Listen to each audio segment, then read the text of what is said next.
Welcome to this episode of the Fishing Daily podcast. I'm joined by Patrick Murphy from the Irish South and West. And now, before we start, we've had some tragic news in recent days of the loss of a fisherman in Dundalk Bay, and also a tragedy with one of Patrick's members as well. So, Patrick, welcome to our podcast. And it's under some sad circumstances that we've you here. Yeah, look, I want to offer my condolences to those families, and it just highlights the perils of the industry that we have, and you know, these families will go back fishing again. You know, it's what they know, it's what they love, and I don't think there's any industry like them, to be honest with you. But I do, my thoughts and prayers are with those families. And look, anything we can do, we do, and we help them. And it's small comfort, but at least they know that we're there for them as well too, and I think they appreciate that. So thanks for mentioning it. Well, Patrick, yeah, fishing's it's a dangerous business, and you know, when tragedies like this happen, it really can show what the fishing industry community is about, because people will get together, and as we here at the Fishing Daily as well, we'd like to offer condolences to all the family members and friends who have lost their loved ones at this time. So we're here to discuss the December Council, the AGRIFISH Council results. It's been promoted as being a very good result by the department and by the minister, but unfortunately for your members, it hasn't been so good. Yeah, I'm always astounded by the desire to put a good positive spin on the December Council. Every year we seem to be looking at the press releases and that this is one and that's one. And so I'm just going to give you some of the cuts that we were facing when we went in the areas, and I'll read through them very quickly. So West of Scotland, cod, minus 13% in 4-6A, minus 21% in cod in 6B, whiting, minus 7%. The Irish Sea, we had cod again, advised at zero attack, haddock in 7A, minus 15. Whiting, zero attack. Place in 7A down 7%. Sole, zero attack. The Celtic Sea, cod, zero attack again this year. Haddock, would you believe it, is cuts over 30%. Whiting, zero attack, unbelievably so. Place, minus 21%. So in BC, sole in the same area as well, minus 21% in 7BC. Sole in F&G, minus 5%. Sole in 7HJK, minus 20%. And what's astounding again this year is hake, minus 12%. But you know what's most annoying this year is because we don't have a proper scientific evaluation of the pollock. It's set at a zero attack. So, like, this is crazy. And just to explain, I look at these figures every year, Oliver, and we try and bring the best arguments over. And then we ask our scientists, both in our meetings with the Marine Institute and when we're on the advisory councils, when we get to meet the ISIS top people inside there, and ask them, do they consider this? How do they do that? And then we're being told, well, the model gives this information. We'll have a benchmark. And then the benchmark is sacrosanct because it won't be changed until there's another benchmark, despite the fact that fishermen are looking at the fish, despite the fact that we look at the historic advice for the last number of years. And to be honest with you, it's like a roller coaster, right? One year it's up and down. The next year then there's retrospective bias or some other information comes into it. It wipes out the previous advice. So we go on a 5-year cycle in ISIS advice. So they look at 5 years. The first 3 years, they call it the anchor point, right? That's established. That's what happened. Then they look at the last 2 years, right? And they say, well, that sets the trends. Sure, that's out the window now. Because if they keep changing and looking back at the advice, sure, it's changed. Look, I've stacks of stock books, right? I go through the years of them and more of them, and the one that's out this year, and they're different. Like what they say last year has changed, you know. So we look at the science, we look at the evidence that's there, and I'll just give you one example of that. And hake, which is a hugely important fishery for us, even though we only have 5%. Would you believe in 2019, it was advised by ISIS that you could catch 142,000 tons, right? And every year after that, it's been cut. Bar last year, there was a small increase, right? But now it's set at 72,000 tons. That's almost half. Now, we are being accused every time of you're overfishing. But since 2019, MSY has been introduced. And for every year of those years, for the last 7 years, right? For 7 years, even going back before 2019, we have never exceeded the scientific advice. Never. So for the last 7 years, we've underfished that quota, right? We've stayed below the measurements that the ISIS advice is giving us, and yet we're down 70,000 tons in 5 years of catches. Yet our fishermen are saying the fish are underground and they're out there, they can't divide them, the same as haddock. And we don't catch fish by numbers, we catch them by tonnage. So if you have a fish this size and a fish that size, well, the fish that size is going to be the same weight as maybe 20 of the smaller fish. So it makes sense to target the bigger fish, right? That's what we've been told until recently. Now that the bigger fish are on the ground, we're saying, well, there isn't enough recruitment on the ground, so you're catching too much of the big fish that diminishes the chance of getting the recruitment for the small fish.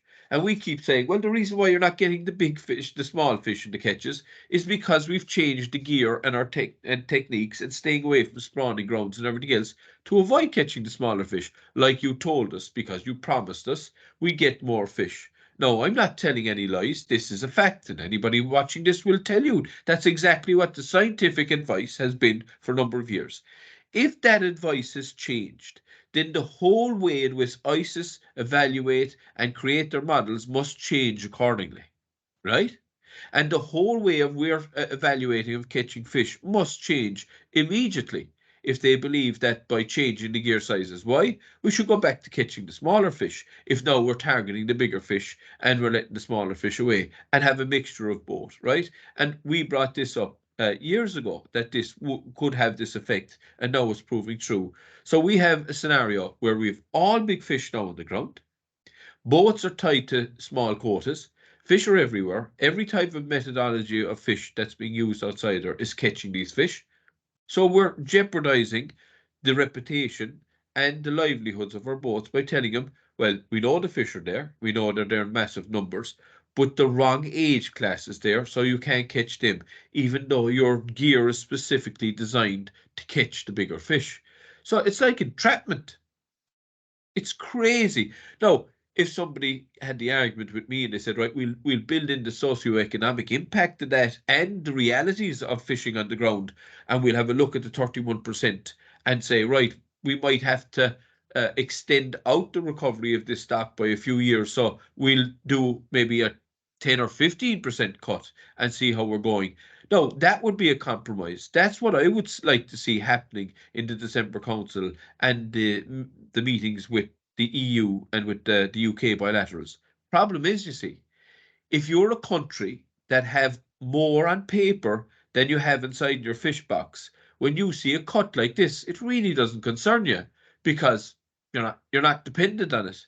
But the likes of Ireland, who are heavily dependent and are actually looking to increase their catches each year, where we go with a begging bowl in producer organisations and go out and try and get some of this fish from other POs to keep our fisheries open under the landing obligation. That's the only way we can do it. So, like, the whole common fishery policy now is proving to really and truly be not fit for purpose.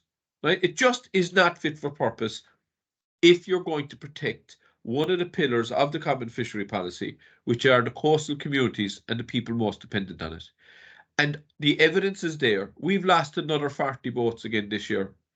And these cuts have erased those sacrifices, as far as I'm concerned now going forward. Because if we cut the fleet because we lost 25% of our fish, we've lost now two of our mainstays, 31% of the haddock, all the other ones that I've called them out here. And so we're down more fish. So if the only way that we're going to address this is by cutting boats, then does that mean our minister and our government are going to come back to the same industry again and say, listen, you took the hit for Brexit. We gave away 25% of the fish you were catching to the UK. Sorry about that. We brought in a voluntary decommissioning scheme. We brought it in that crucified the weakest of those people because we competed you against the best performing boats in class. So if you were unlucky enough not to be catching the same amount of fish as the best boat in your class, you got less money. That was totally and utterly discriminatory. But we're only a lone voice in this. We need others to back us and fight with us to undo that wrong. We want the public and the likes of yourselves to hear this. We're only looking. Our motto in the Irish South and West is based on the Irish Constitution, where it says we should have equal rights and equal opportunities. That's not just about Ireland and Europe. That's also about the fishermen in Ireland. We have to start practicing what we preach and what we're looking for in Europe. We have to start addressing that. And the reason being, we have massive increases again in the pelagic sector, but a very few, small number of boats will dramatically benefit from that. Even pelagic boats that are specifically pelagic boats that don't target other stocks are not going to get a proper lift from those increases. It'll go to a small minority of the fleet. And that has to be addressed. And it's not about taking fish off other fishermen. It's about equal opportunities and equal rights, where we have to look at the scenario where some boats are being put out of business when other boats are just able to buy a newer car in a shorter time frame than the other fella. And that's what it means. And look, I fight for every fisherman. I genuinely do. And that's why we go looking for increases in stocks right across the board. That's why we were part of driving the minister forward for burden sharing. That's why we supported getting more fish back from the Danish people when we discovered that the 12,000 tons that was now available. And that's down to the legislative of the common fishery policy. We didn't design it. We have to follow it. And even when it crucifies us, we have to follow it. Our relative stability was destroyed under Brexit. We now see that the European Commission and the Council of Ministers and the European Parliament, right, have agreed to take 12,000 tons and set an individual TAC, a total allowable catch, preferential to one country of all the countries. And I'm slowing down to make sure that people hear this, where they get 9,000 tons of 12,000, and the other countries get to share out the other 3,000.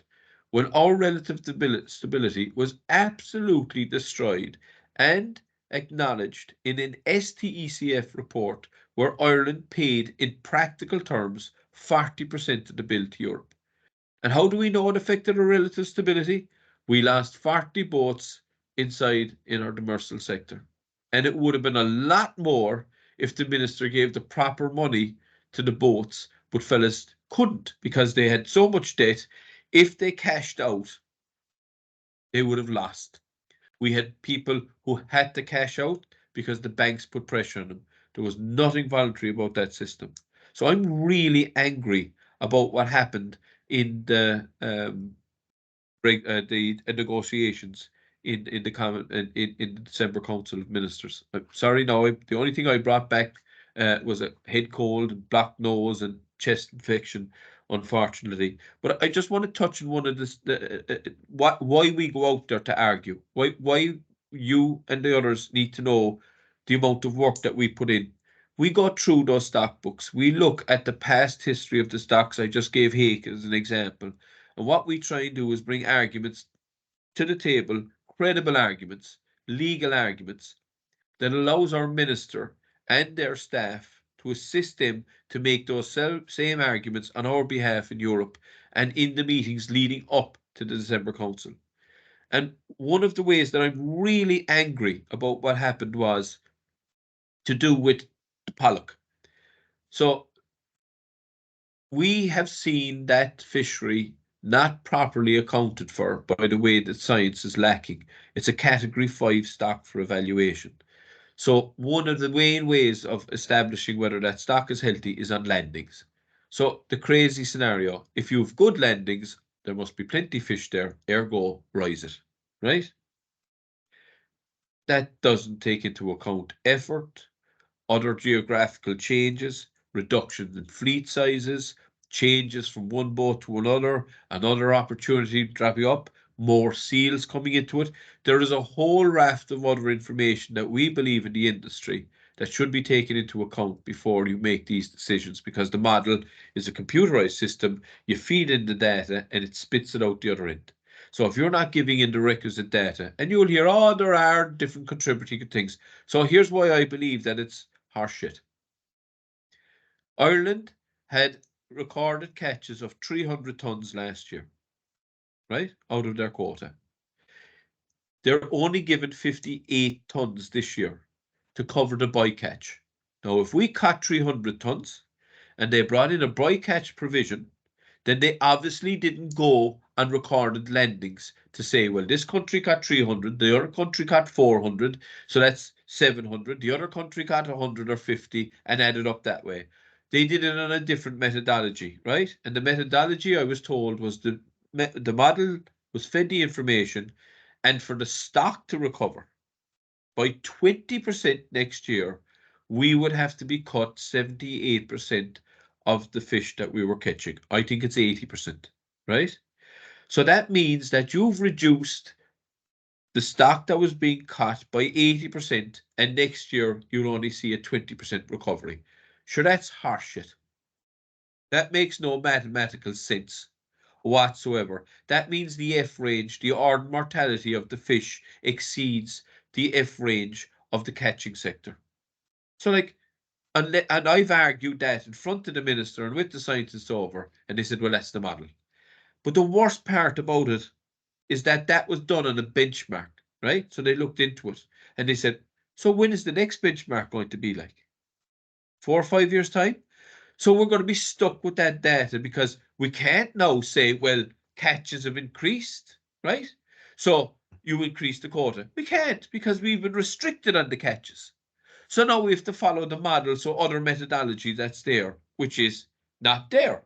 So we've been tied into a system now for the next 4 or 5 years of pain. And here's the actual impact on individual fishers. Last year, we were giving out monthly quotas of 5 and 5. So we gave the same opportunity to inshore boatmen as offshore boatmen, right? Okay. So that you would have a small boat. Just say he was targeting the fishery and he was specifically at it, gill nets or even jigging, right? And he was catching 4 ton a month. And that fish is worth €3,000 a ton. Then he had an income of 3,000 gross on that fish alone every month.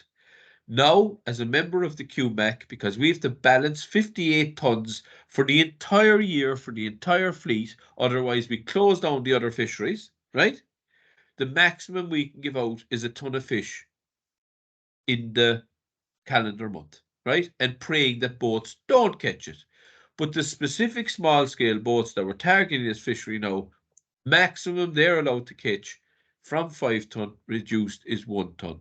And if those boats were targeting that fishery, which they can no longer do, means they're out of business. And that is absolutely crazy. Absolutely crazy when we don't know why they chose 58. So what I would be asking, has every other country's bycatch now reflect 20% of their landings? Or is it based on their relative stability shares regardless of what they catch? So just like the BSA crab, the French don't fish it, they have an entitlement to do it, we overfish it, and they blackmail us and demand huge payment for kilowatt days to allow maybe 30 boats to go fishing coming into the Christmas period. This is what's wrong with the competitive fishery policy. This fish is in our water. We're being crucified, denied the access to this fish to give it to other people that are not even catching it. It's that simple. It is madness personified. and our coastal communities and our people are losing out as a result. And our politicians are not doing the right things. They might be saying, I'm fighting tooth and nail. Well, the strategy they are using is obviously the wrong strategy. And if they're the wrong people, they need to be replaced. And that is the simple facts. I don't think they're making the right arguments. I don't think they're using the right strategies. That's not to say that they're not trying hard. I wouldn't say that about anybody. I don't know that. But what I'm saying is, just like a manager on a football pitch, right? If his team isn't winning, no matter how much time or effort he puts into training that team, if he never leaves the football field or never leaves the dressing room or the watching the videos and trying to learn as much, if he doesn't get results, he's sacked. And it's all about results. And even myself, I am furious that I'm part of organizations that every year I have to come back and tell my members this.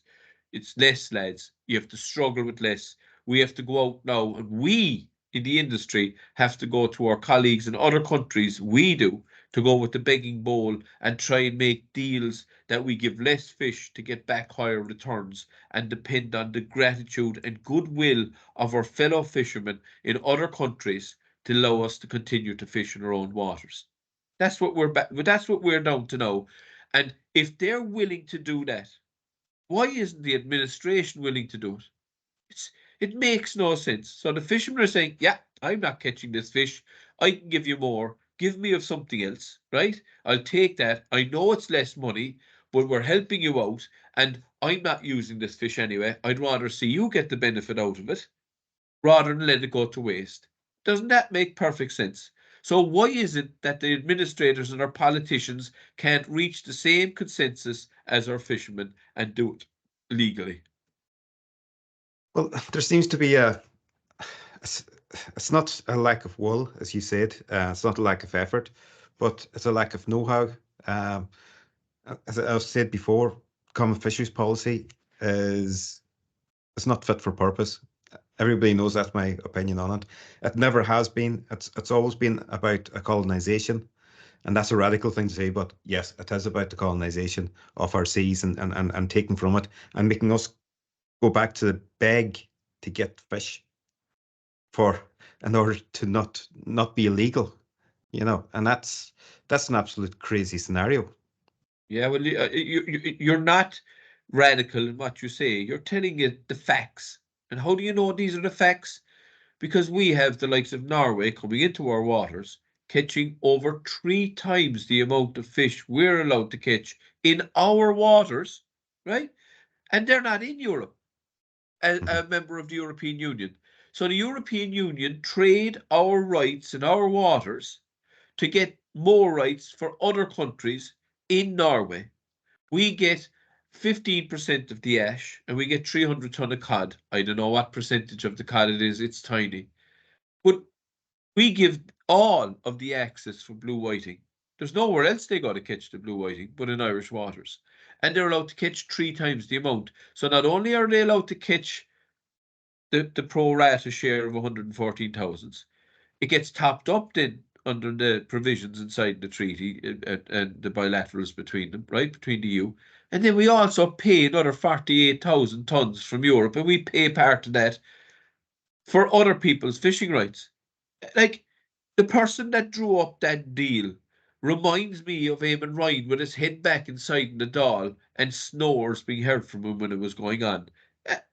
They must have been. And if they weren't, then they were incompetent doing these deals. And we luckily prevented them from coming inside the 12-degree line into the Irish box last year, unless they paid for it. And here's the rub. They had no problem paying for access into UK waters, despite all their connotations against it. So that means Norway, in the negotiating, must be saying to Europe, yeah, we're willing to pay for access, right? And like their head negotiator said in a EU plenary call online, she admitted and said it that she said Ireland, she asked, was to be treated as a special case, right? And we got 2,800 tons from our fellow European colleagues, right, last year to help the burden. And it's taken away from us this year. And it was said, oh, that wasn't really an agreement. It was a gentleman's agreement.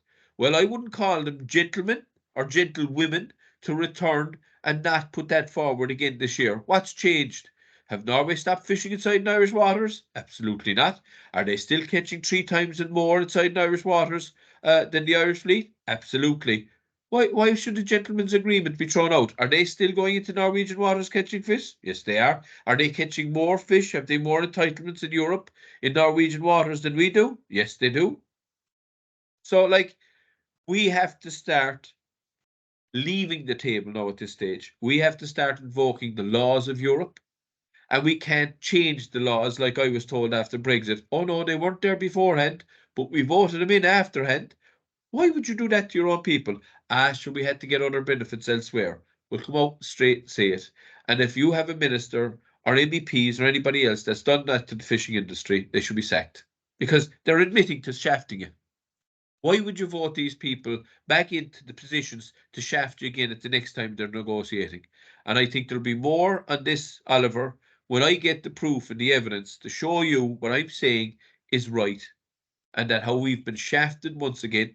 And I mean shafted, and I don't use that word lightly.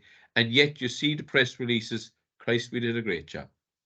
Well, I don't believe that any of these deals are being made by incompetent people. And I think to what you called, I definitely think our minister, our government should be inquiring with the commission, who's making these deals, why are these deals being made, and why, as you say, why are we getting shafted in order for basically 1 or 2 other companies in Europe to get access to fisheries elsewhere? You know, it's just become one of those things where you have to think, where's the backbone?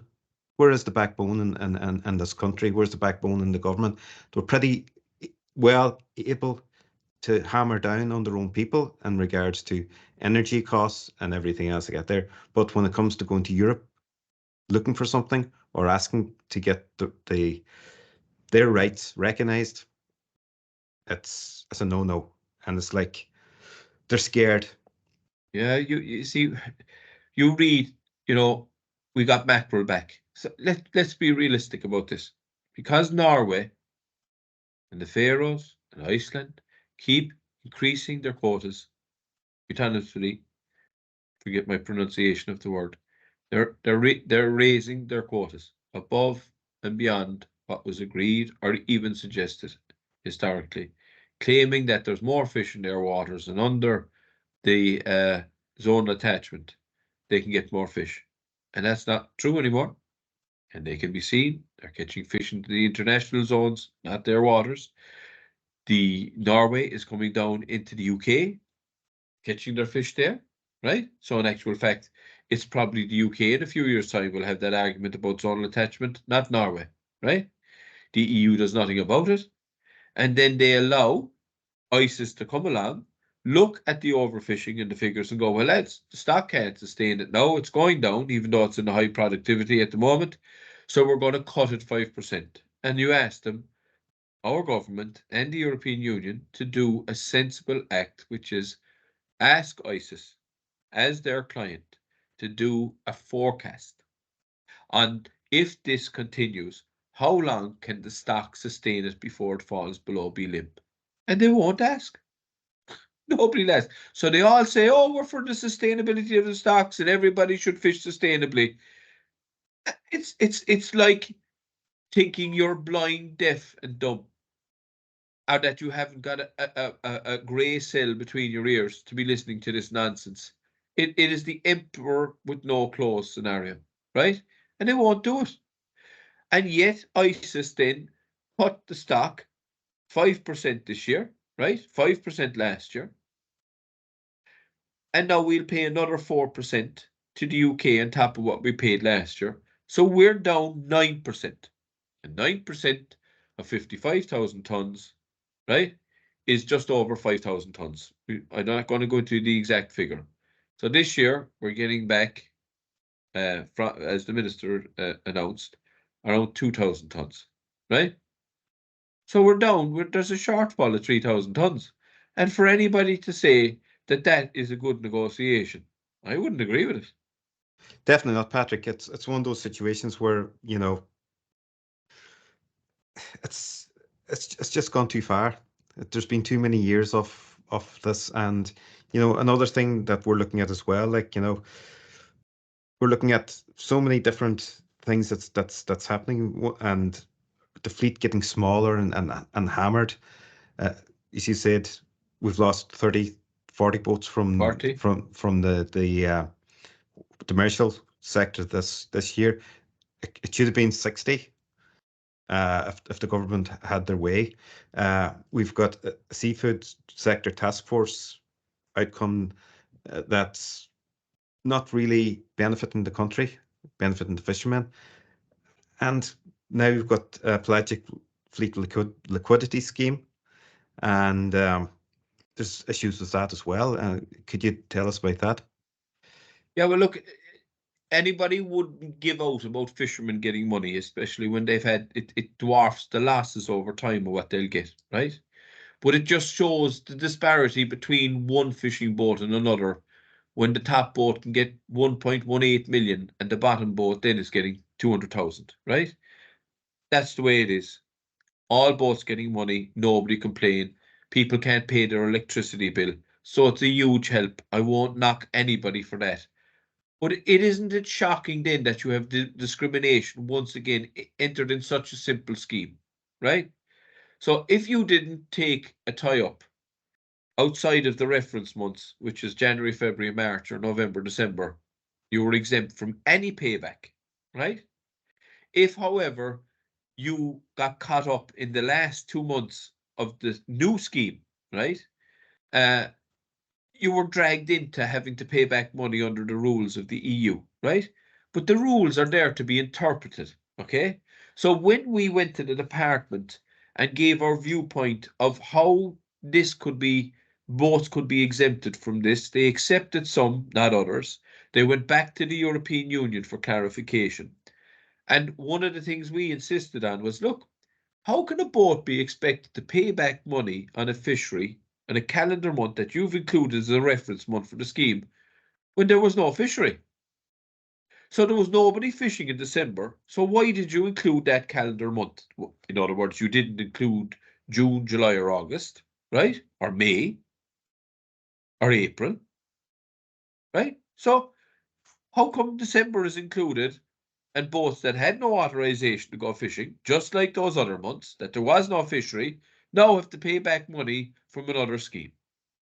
So they said, yeah, you have a valid argument there, Patrick. We will go back to Brussels with that. Now, we gave other reasons as well too, but they failed. So there's no point in wasting time discussing them. But they did get clarification from Europe. Yeah, you're right. That's not applicable to the scheme. So ergo, that month shouldn't count for those boats, right? Based on the very simple premise that they had no authorization to fish, there was no fish, ergo, it could be included as a reference month for a deduction. Simple? Right. Now we'll look at November. Boats that tied up in November, that had finished their fishing year, that didn't fish in November, or any month or December after that, right? Who had to inform the SFPA that they weren't going fishing, and in all intents and purposes, that was giving up their actual authorization, not just to fish pelagics, but every stock, right? They could not leave the pier, they could not go fishing, right? For anything. They had to stop, right? So again, no authorization to fish. But especially, they couldn't have had an authorization for fish if they'd already caught it, right? So why is that month still being included as one of the months that those boats have to pay back, when a boat in December with the exact same end result of not having an authorization is exempt? Now, if that isn't discrimination or unfair procedures and practices in the application of a grant to the same boats with the same licensing, right? And here's the second part. So you've crews on board one vessel who are entitled to 30% of the remuneration of the entire fee that was paid to the boats, right? So even setting aside what I just said, why should those crew be discriminated against a boat who got a tie-up in November or in June or July, right? Because you see, they get 30% of the pot. And if the boat has to pay back half the pot or is not eligible, then the crews lose 30% of that pot as well. Why are they being punished? You understand? So, Yeah. like, here we have the administrators again and the people making the decisions, not going back to Europe and doing what they said they're doing, which is fighting tooth and nail. Because nobody, unless somebody's going to make the argument to me that I'm incorrect here and explain to me how, that an authorization or lack thereof is different to another boat who has no authorization or no ability to catch fish because it's already caught and they're tied to the pier wall and they're not allowed to go fishing. It's the same for me. How can somebody show there's a difference in that? Yet we have boats now going through an application process to undo that, and we're being told no, and we're down to maybe 5 or 6 boats. Isn't that absolutely criminal? When the only reason that they're in that situation is that the scheme was adapted and modified to allow for boats in the bigger sector who didn't fish in the earlier 3 months, but did fish in the in 3 months to get into the scheme. So you're rewarding one boat and punishing another. And who are you punishing? The small guy again.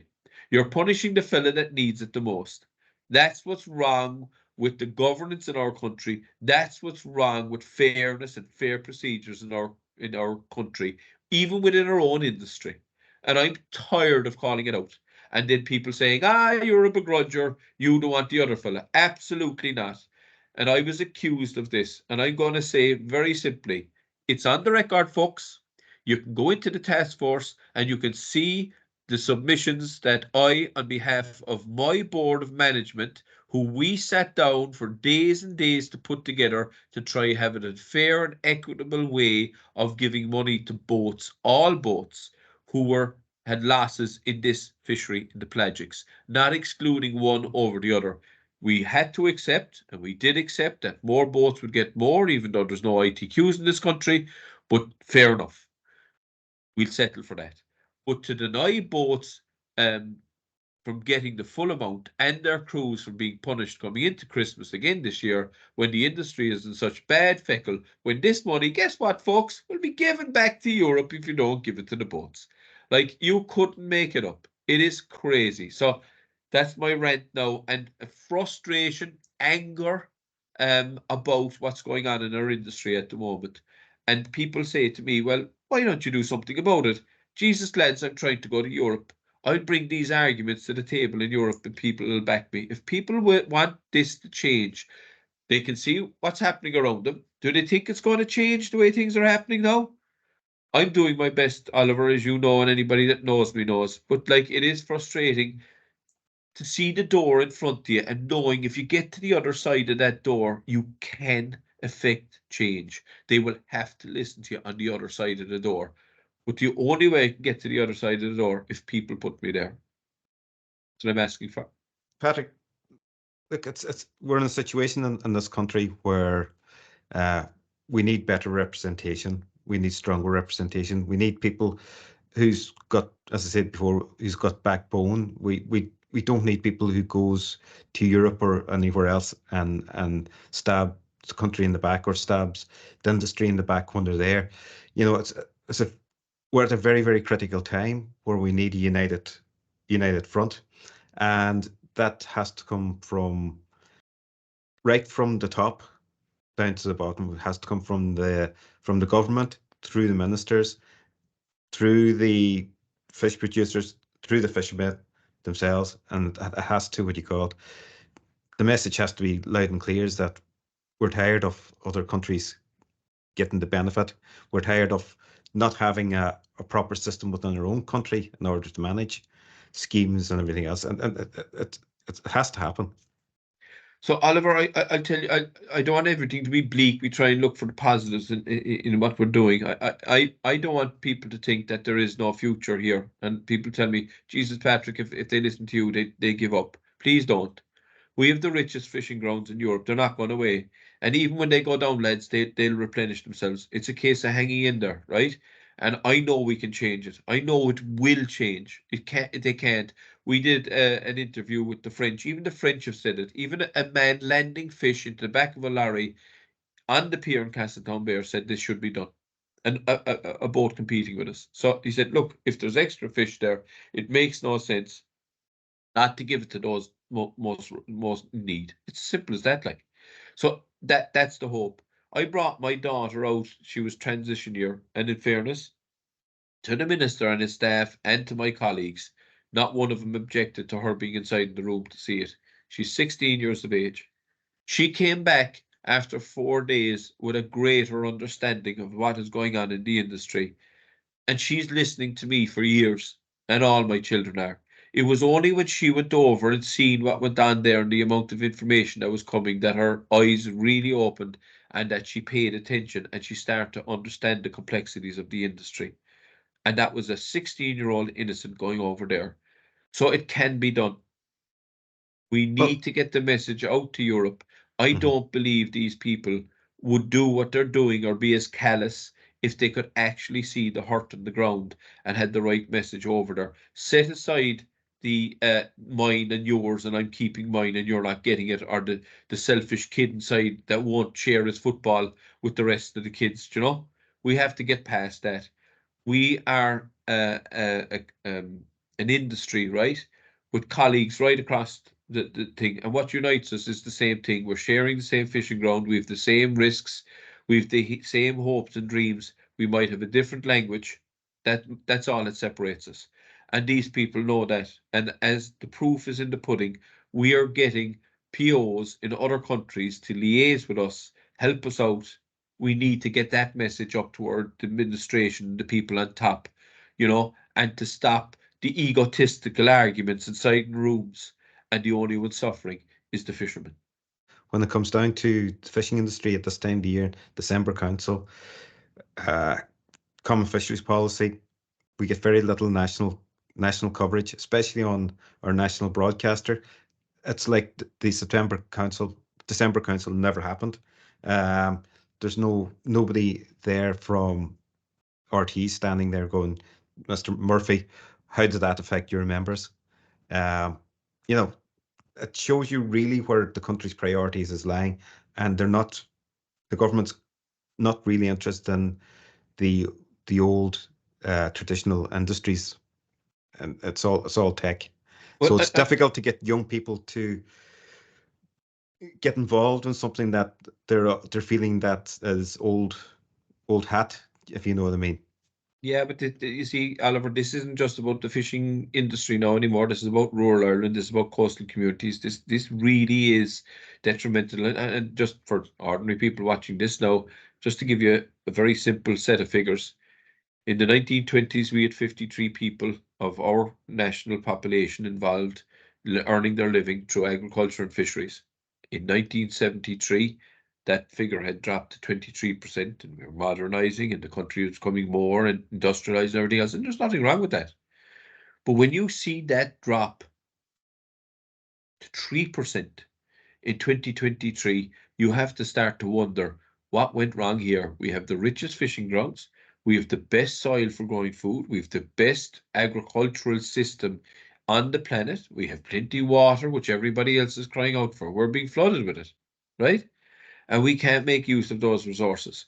We have 80% of the fish that's being consumed and eaten in Europe imported. Madness. But worse for Ireland, we only grow 1% of the fruit and veg that we consume here on an annual basis. And this is what needs to be understood. Fishing is on the floor, but we need to get allies. We need to start looking to the other agri-industries and stop saying, well, that's their problem, not ours, or we don't have an issue with their problem, it's theirs.